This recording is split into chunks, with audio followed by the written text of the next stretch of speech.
লাইলাতুল 14 ফেব্রুয়ারি, লাইলাতুল Valentine's day. ও 14 তারিখই মোটরসাইকেলের পিছনে নিয়ে গদখালি যাইয়ে ঘুরে ফুলির মালা এক কান নিকে এনে দিয়ে তে ঘুরোই নিয়ে বেড়াবে, আর বিয়ের সময় বলবে হুজুর একটা হাফেজা মেয়ে দেখে আমার লাইন করে দেন। পাকা মকু থাকার হাফেজা দেখে তুই যাইডারে তেজ মেয়ে থুলি ওটা কিরা নেবে, কথা কয় না। এই সত্য না মিথ্যা? আবার ওরাও খারাপ। 14 তারিখ আসলি কয় শোনো তুমি যদি 3 পিস না দাও তাহলে বলো আমি আবুল মেম্বারের ছেলের সাথে কাটাকাটি। সত্য না মিথ্যা? এ এখন করে কি বাবা, আর লুঙ্গি চুরি করে বেশি 3 পিস কেন? এই অবস্থাগুলো করছে মেয়ে মানুষরা। ওরা গদখালি যায়, মেয়ে মানুষ না গেলে ওরা গেছ কি করে? আর এগুলো শাসন করার মতো কেউ নেই। আমি ছাড়া দেখি কেউ কোনো কথা বলে না। বলেন কেউ কোনো চোখের সামনে দেখ খারাপ হয়ে যাচ্ছে, চোখের সামনে পার করে গেলে কিছুই বলিনি আমি। হ্যাঁ, কেউ প্রতিবাদ করে? প্রতিবাদ করছেন না মানে আপনি আপনার জাহান্নামটা ডেকে নিয়ে আসছেন। মা কয় কি, কয় বাবু তোর মেয়ে কোচিং এ যায়, তো বলছে আজ শুক্রবার যাবে কেন? বলছে আল্লাহ তোর মেয়ে মনে হয় তো ব্রিলিয়ান না কেন? তো বলছে আমার মেয়ে শুক্রবার কেন, ঝড় বৃষ্টি 10 ডিগ্রির নিচেই থাকলেও যায়। এবার হঠাৎ করে একদিন বলছে যে বাবু 3 দিন হইল মেয়ের খুঁজে পাচ্ছি না। বলছে কেন? তো বলছে আসেনি, বাড়ি আসেনি। বলছে তাহলে কোনে কোচিং করে বেড়াচ্ছে? কোচিং করতে গিয়ে 3 দিন একটা না কোচিং কাছে। পরে খোঁজ পাওয়া গেল কক্সবাজারে। কক্সবাজারেও কোচিং মাস্টার আছে না নাই? এগুলো কি করে ভালো বানাবো? স্টার জলসা জি সিনেমায়, স্টার জলসা জি সিনেমায় জ্বলছে বাংলাদেশ। হিন্দি সিরিয়ালে আমার মা বোন করলো শেষ। ইমো মেসেঞ্জার কলে মা বোন করলো শেষ। পরিবারের অশান্তি আজ যাহার কারণে, ও সব চ্যানেল দাদার দেশের তাও তো সবাই জানে। পরিবারের অশান্তি আজ যাহার কারণে, ও সব চ্যানেল দাদার দেশের তাও তো সবাই জানে। বন্ধ করলে ও সব চ্যানেল, বন্ধ করলে ও সব চ্যানেল খেপবে দাদা বেশ। হিন্দি সিরিয়ালে আমার মা বোন করলো শেষ। স্বামী স্ত্রী নাই কোনো মিল, সিরিয়ালের অবদান। কত নারী যাচ্ছে ছেড়ে স্বামী ও সন্তান। স্বামী স্ত্রী নাই কোনো মিল, সিরিয়ালের অবদান। কত নারী যাচ্ছে ছেড়ে স্বামী ও সন্তান। পরকিয়া প্রেমের লাগি, পরকিয়া প্রেমের লাগি সংসার হইল শেষ। হিন্দি সিরিয়ালে আমার মনিরামপুরের মা বোন করলো শেষ। নামাজ পড়ার পায় না সময় সিরিয়ালের লাগি, স্টার জলসা জি সিনেমা দেখে সারা রাত্রি জাগি। কেউ বা আবার হিন্দু আনির, কেউ বা আবার হিন্দু আনির ধরে নানান বেশ। হিন্দি সিরিয়ালে আমার মা বোন করলো কি? কথা সত্য না মিথ্যা? পর্দা করে না, আবার অনেকেই পর্দা করে নাম মাত্র। এমন এমন বুরকা পরে গো, ওই দেখে আবার ঝামেলা আছে না নাই? তার মানে তার কি পর্দা করার ইচ্ছা না? পর্দা করার ইচ্ছা না। ও বলে হ্যাঁ ওই যে দোকান হয়েছে। হ্যালো হ্যাঁ বল্টু, হ্যাঁ তুমি কখন আসবা? হ্যাঁ একদিন সিনাক্সে যাবো। হ্যাঁ আমার স্বামী টাকা পাঠিয়েছে। ও স্বামী টাকা পাঠিয়েছে, সিনাক্সে যাবো আরেকজনের সাথে। এই কথা সত্য না মিথ্যা? স্বামীর কথা ভাল লাগে না। বল্টু ফোন দিলে হ্যাঁ বল্টু ভাই তোমার ওই কুত্তা কাটিং কোথা থেকে দিয়েছো? অনেক ভালো লাগতেছে। হ্যাঁ বেবি। এবার যে এর মধ্যে স্বামী কল ঢুকে ধরি, এ কি হয়েছে তোমার? এত ফোন দাও কেন তুমি? এই বিদেশে কি কাজ করা লাগে না? মালয়েশিয়ায় গেছো তুমি খালি বোর কাছে ফোন দেওয়ার জন্য? হ্যাঁ বল্টু ভাই, হ্যাঁ ওই পাগলটা ফোন দিয়েছিল। ওরে পাকামো, স্বামীর সাথে 1 টন, বল্টুর সাথে আর 1 টন। আছে না নাই? ও গো আমার মা বোনেরা, এইগুলো যদি করে থাকেন আল্লাহর কসম আপনার স্বামীর আমানতের খেয়ানত করেছেন, আর এটার জন্য পরকালের ময়দানে আল্লাহর নবীর সুপারিশ পাবেন না। কারণ যারা দায়ুস হয়েছে তাদের সুপারিশ করবে না। আর আল্লাহর নবীর সুপারিশ যদি না পান গো, তাইলে জাহান্নাম আছে না নাই? দুনিয়ার এই অল্প কয়দিনের রং তামাশায় যদি আল্লাহকে ভুলে যান, আল্লাহকে যদি অভিভাবক হিসাবে মেনে না নেন, আল্লাহর প্রতি আপনি যদি আসক্ত না থাকেন, পরকালের ময়দানে বিপদে পড়া লাগবে না? আমাদের অভিভাবক হিসাবে কাকে পেতে চেয়েছি? আল্লাহকে। কেন চেয়েছি আরেকটা বললে আপনি বুঝতে পারবেন। এক মাঠে গরু ঘাস খাচ্ছে, হঠাৎ করে একটা বাঘ বেরোয় গরুরে করেছে তাড়া। গরু দেখিস যে এ বাঘের সাথে তো দৌড়ই পারবো না, পাশে ছিল একটা কাদা নরম জায়গা, নরম ক্ষেত, ঝাঁপ দিয়েছে সেই ক্ষেতের মধ্যে। আর বাঘের গতি ছিল বেশি, ও ঝাঁপ দিয়েছে, কিন্তু গরু থুয়ে 3 হাত সামনে চলে গেছে। এখন এমন কাদা যে গরু উঠতে পারতেছে না, বাঘ উঠতে পারতেছে না, যত উঠতে যাচ্ছে তত জড়াই যাচ্ছে। এর মধ্যে গরু জাবর কাটাচ্ছে। বাঘ বলছে, গরু তুই তো আসলে গরু। বলছে কেন? বলছে এই বিপদের মধ্যে তুইও কাদায় আটকে গেছিস, আমিও আটকে গেছি। তুই যদি এখানে ঝাঁপ না দিতিস তাহলে আমি তোরে ধরে খাতাম, আমি তো বেঁচে থাকতাম অন্তত। কিন্তু তুই যদি দৌড়ে পালাই যাতিস তাহলে ভালো কথা, যে দৌড়ে বের হয়ে গেলি, কিন্তু এমন জায়গায় ঝাঁপ দিছিস যে তুইও বাঁচবি না, আমিও বাঁচবো না। আর এখন তুই জাবর কাটাছিস, তোর তো লজ্জা শরম বলি কিছু নেই। তো গরু বলছে যে তুই দোস্ত, গরু হইতে পারি, এত হালকা না, কিন্তু তুমি তো দেখছি বলদ ক্লাসের। বলছো কেন? বলছো ওগো দোস্ত, দেখো তুমিও কাদায় ঝাঁপ দিয়েছো, আমিও দিয়েছি। তুমি দুশ্চিন্তায় আছো, আমি দুশ্চিন্তায় নেই, জাবর কাটাই। কারণটা কি? কারণ হইলো আমার একজন অভিভাবক আছে, আমার যে মালিক, সে মাহফিলের সভাপতি। ও মাহফিল করতেছে বলে এখনো এখানে আসতে পারিনি। মাহফিল শেষ করি যখন গোয়াল ঘরে আমার পাবে না, তখন লাইট মেরি খুঁজে বেড়াবে, খুঁজদি যখন আমার এখানে পেয়ে যাবে, তখন আমার তো উদ্ধার করে নিয়ে যাবে, আর তোর দেখার পরে এখানে কবর দিয়ে যাবে। ঠিক না বেঠে? তেমনি ভাবে যারা আল্লাহকে অভিভাবক হিসাবে পেতে চায়, ওদের যত কাদার মধ্যে পড়ুক, যত জেলখানায় থাকুক, যত রিমান্ডে যাক, যত ফাঁসিতে ঝুলাক, 13 বছর কেন 23 বছর, 63 বছরও যদি কারাগারে রাখে গো, ওরা জানে একদিন আল্লাহ উদ্ধার করার মালিক আছে না নাই? আর যাদের আল্লাহ অভিভাবক না, ওরা জাবর কাটাইতেও পারবে না। একটা ওয়াজ গেল, মনে আছে তো? ওই শুরুতে ধরিলাম অভিভাবক কেন আমাদের দরকার আল্লাহ। এখন কি সেই আল্লাহর অভিভাবক করার দরকার আছে? এর ব্যাখ্যাটা হলো এই, যার চাকরি নাই, তাহাজ্জুদের নামাজে উঠে আল্লাহর কাছে যদি কাঁদতে পারো, ওগো আল্লাহ কর্ম নাই, লেখাপড়া করে বসে আছি, তুমি চাকরির ব্যবস্থা করে দিতে পারো, আল্লাহর ক্ষমতা আছে না নাই? যে ঋণগ্রস্ত, টাকা শোধ হয় না, আজকেও দেখলাম একজন দুবাইয়ে 33 বছর ধরে দুবাইয়ে রয়েছে, প্রবাসী, আত্মহত্যা করেছে। নিশ্চয় পরিবারের কোনো সমস্যার কারণে আত্মহত্যা করেছে। ওই ব্যক্তি যদি সমস্যাগুলো আল্লাহর কাছে বলতো, যদি আল্লাহর কাছে নিজেকে নিবেদিত করে দিত, সমস্যা দূর করার মালিককে। এই জন্য দেখবেন যে ইমাম সাহেবদের দুশ্চিন্তা কম না বেশি? কম। নিশ্চিন্তে খায়, পান খায়, দেখবেন হুজুররা কুপান দে পান খায়, টেনশন নেই তো, গরুর মতো খালি জাবর কাটায়, টেনশন নেই। আমি মাঝে মাঝে নাটকের জন্য খাই, খেয়াল করেছেন না? আবার মনে করেন না যে গরুর সাথে তুলনা, মানে এটা একটা কথার কথা বললাম। চিন্তা নেই। এক গরিব ফকির ভিক্ষে করে আর স্কুলে যেই শুয়ে থাকে, ওই স্কুলের সামনে একটা ছিল 5 তলা বিল্ডিং, তার 3 তলায় এক সাহেবে যেদিনই ঘুমিতে হঠাৎ ঘুম ভাঙলি উঠে দেখে উনি জানলাই ওই ব্যালকনিতে হেঁটে বেড়াচ্ছে, খালি এরম করে পিছনে হাত বেঁধে হেঁটে বেড়ায়। আবার ঘুমিতে আবার যে পিসাব লাগে উঠে দেখে উনি হেঁটে বেড়াচ্ছে।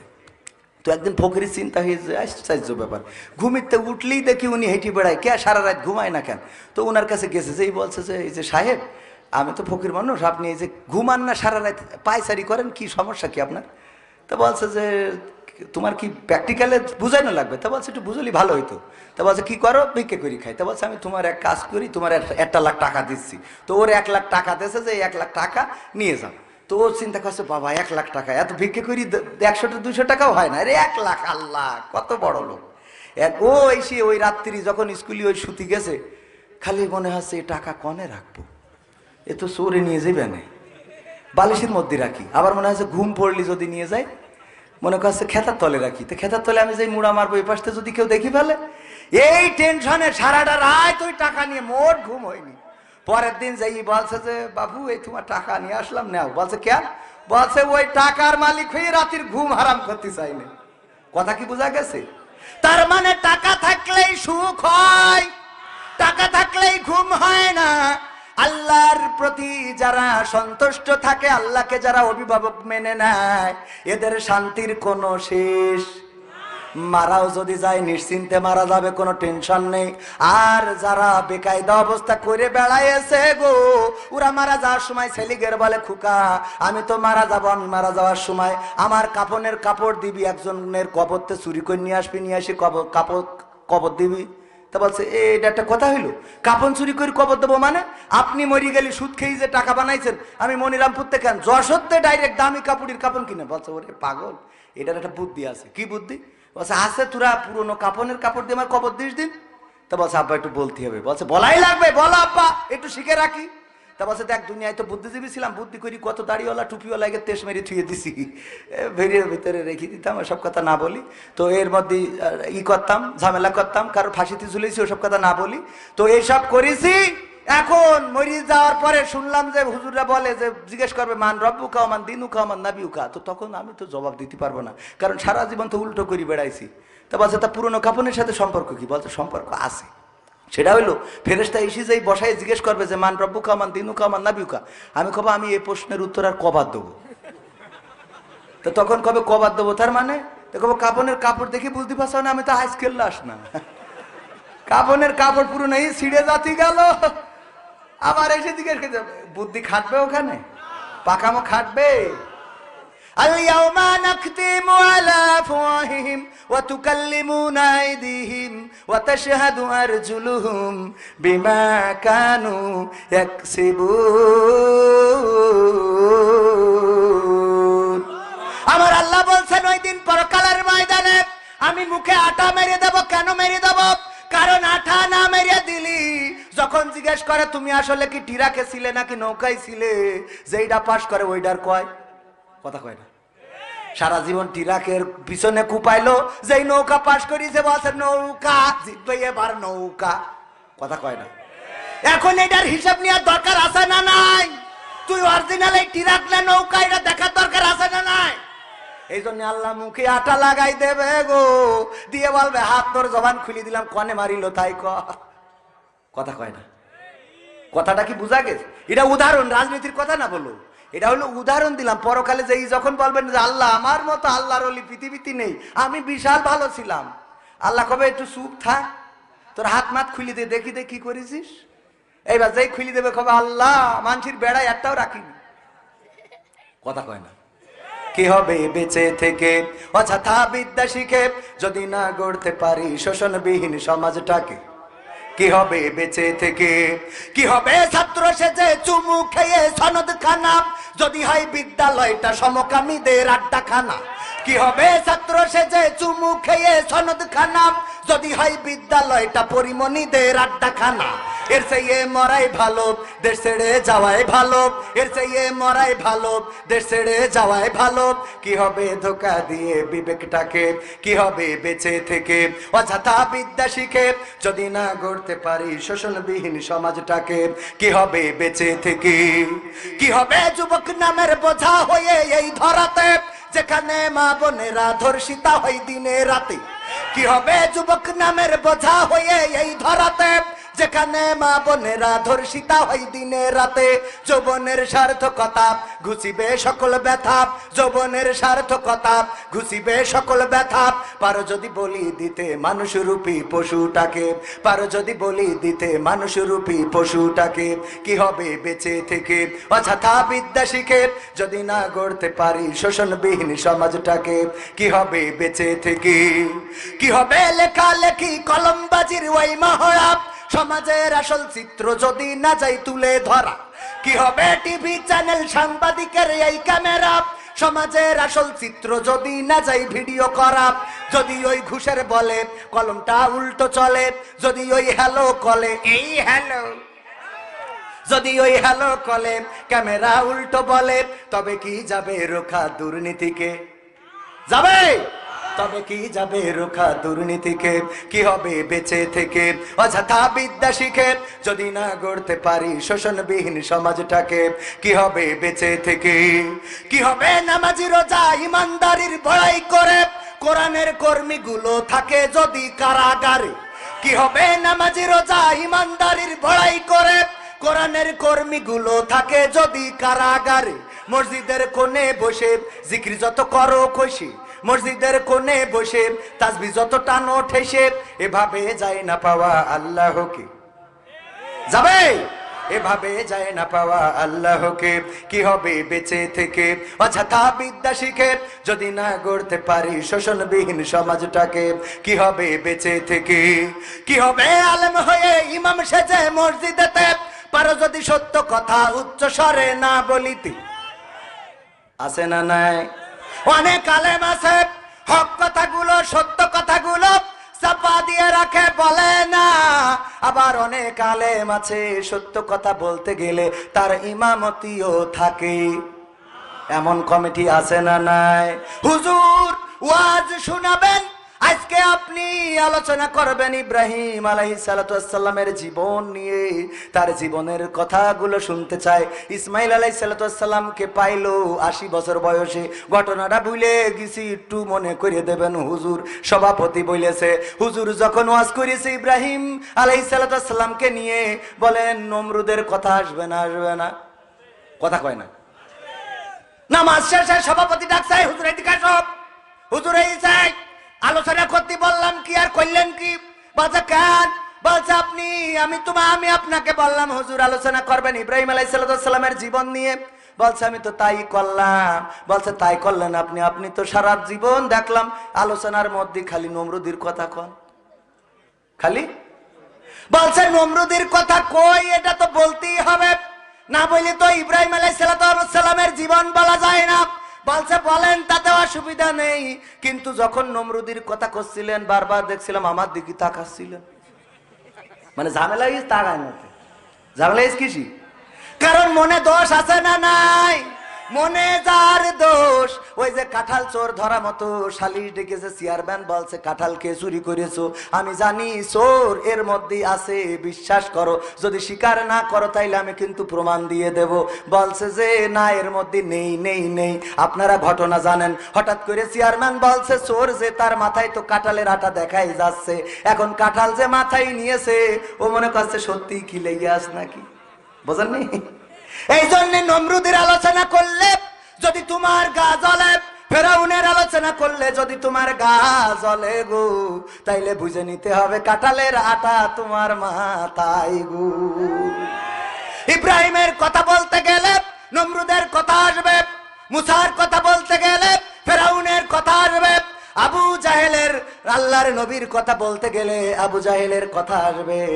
আর যদি বর্তমান সময়ে দিনের দায়ীদের কথা বলতে গেলে, দিনের দায়ীদের কথা বলতে গেলে অনেকের কথা আসতে পারে না, পারে না।